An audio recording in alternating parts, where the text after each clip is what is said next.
Today is the 4th anniversary of my best friend passing away from leukemia, and so I'm just on the way to Redcliffe Beach because his family put scattered his ashes around the ocean, and I mean, I guess that's the closest ocean near me. This friend of mine was an immigrant from Indonesia. He came over when I was in year 11, so it was probably 2005. And he came into I remember the first time I saw him, he came into my English class and he looked so newbie. And I just thought, oh, he looks like someone that won't have any friends, so I better make friends with him. But he was awesome. Everyone loved him. He even became the vice captain of our school. I won't name my friend, but we always had this running joke that he was Mario and I was Luigi from, Nintendo. So I might call him Mario from now on, just whenever I refer to him, because that was kind of our nickname. So at the end of 2006, when we were all about to graduate from high school, we found out that Mario had lymphoma, and we were all a bit shocked, but I was always quite confident that he would get better. I was never really worried. I've always been really black and white like that. Like when my mum got diagnosed with cancer, it was the same thing. I just said, oh, don't worry about it. They'll just cut it out and give you chemo and you'll be fine. I was never worried. My sister was bawling her eyes out, but I wasn't worried at all. And I was actually wondering why my sister was bawling her eyes out.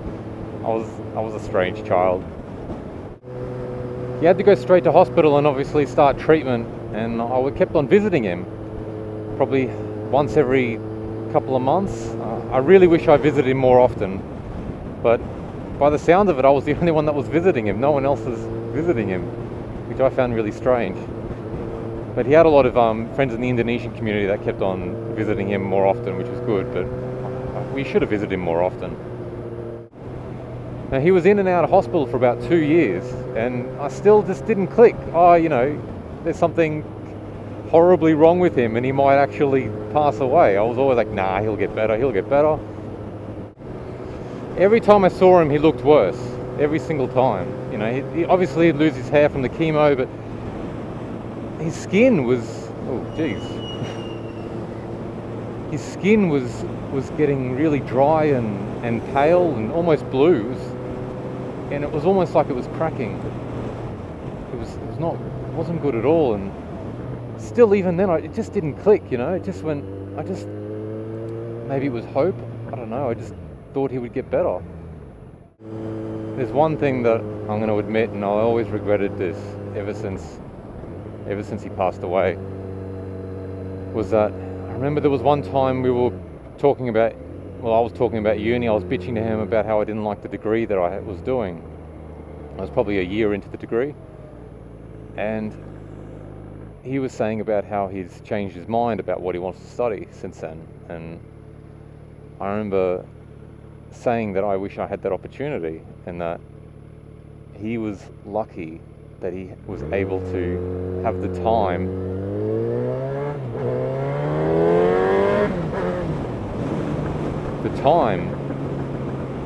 to process that decision. And I remember saying, I'm jealous and you're lucky. And at the time, I didn't even think that was a bad thing to say. I didn't think that was bad until he died. It just didn't click. That he isn't fucking lucky. He's got freaking cancer, you stupid dickhead. Who says that? Who fucking says that to someone who has cancer? Meanwhile, I'm saying, oh, don't worry about it. Don't worry, you'll be fine. You'll get out of here. Don't worry. You'll be better. And I could tell on his face that he wasn't hugely confident that he would be better, but I was just like, oh, he's just scared, he's just worried, he'll be fine. He knew better than me. I really wish I could go back and tell him, sorry I said that. I mean, he probably forgot about it the next day, I don't know. He didn't seem to react to it too badly, but it just, it's just one of those things that you just think about all the time, and you just think, fuck, why did I say that? After about 3 years of that, he developed leukemia. So he had lymphoma, and then he got leukemia. And again, I still thought he'd get better, still thought it wasn't too bad. But he went back into hospital, obviously, for that, and he had to get a bone marrow transplant. In the end, he got a bone marrow transplant, but I think he was rejecting it, and they were obviously they put the people on immunosuppressants when they have any sort of transplant, and with that, he was released. He was getting better. I mean, we were all thinking he was starting to finally started to get better after that, and we were all thinking, oh yeah, he's going to be awesome. And then he gets out of hospital 2 weeks later. He's passed away. I'll never forget the phone call either, because his brother told me over Mario's phone. So I got a phone call, I look at my phone, it says Mario. I'm like, hey, Mario, how you going? And it's his brother. But I even thought it was his voice, because I don't know, I thought he sounded the same. And I was like, oh, this is Mario talking to me. I went, oh no, Mario's passed away. I'm sorry. I don't know. That was the first time I really felt proper grief. The funeral was good. It brought a lot of closure, and it was open casket. And I have to say, seeing him like that I think it was good seeing him like that, just to kind of finalize it. I'll never forget how cold his hands were as well when I went to touch him. It was very strange. As you probably all see from my fiance's dashcam compilations, I'm getting married soon. I'm getting married the middle of this year, July 3rd, I'm getting married. And I always said that Mario was going to be my best man. I always said that. So it's a bit, I guess it's just bringing all this crap back, because my wedding's coming up, and we had to talk about who's going to be the groomsman, and all I could think about was Mario. At his funeral they played a song, and they actually it was a song that he used to play. He was quite involved. He was a Catholic Indonesian. He was quite strong Catholic from what I understand, and he was involved with the church a lot, and they had a recording of his him singing with this girl. And every time I hear that song, I'm not hearing it right now, but they put it on YouTube, the actual slideshow that they had with the music, and I was watching it this morning, and I was just remembering it now. So Mario's parents, they cremated him, and they only just scattered the ashes, from what I understand, about a year ago, and I only found out where they scattered them today. Oh, sorry, not today, a few weeks ago,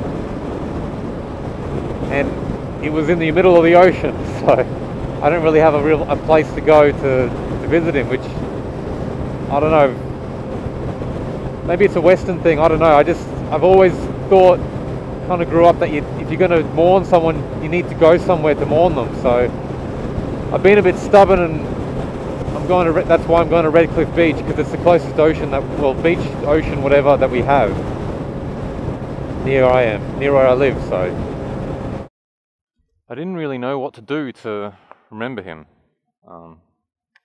Didn't know whether I should bring flowers, but then, there's no kind of grave site to decorate them on, and throwing them in the ocean is a bit of a waste. I don't know.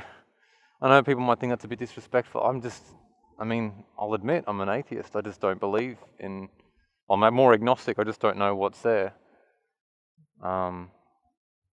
So I just don't really... I think if I was to give the flowers, I don't really believe that he would see. I thought, well, why do people give flowers? Well, because they believe that they will see, the deceased person will see the flowers, and that makes them feel good. And I thought, well, then the objective reason is to make them feel good. And if that's the case, then maybe I should do something that makes me feel good while I'm remembering him. And so for that, I thought, That guy's got a metal detector. Oh, for that I thought, why not get some coffee and biscuits?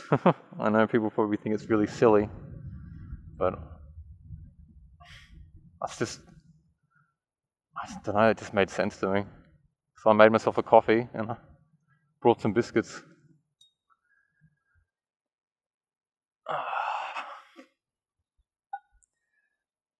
All my religious subscribers are probably going, lol, why don't you just believe? Lol, you feeble atheist. Why don't you just believe and bring some flowers, it'll be easier. I don't know.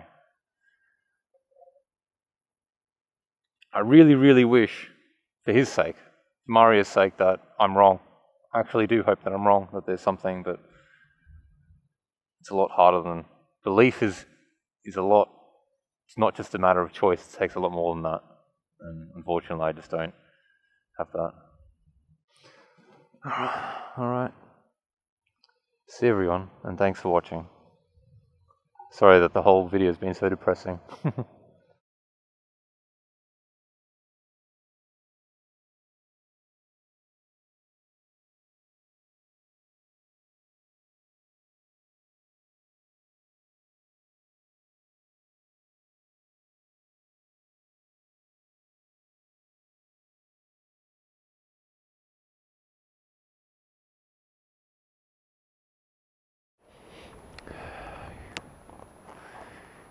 He's the last one of us that should have died.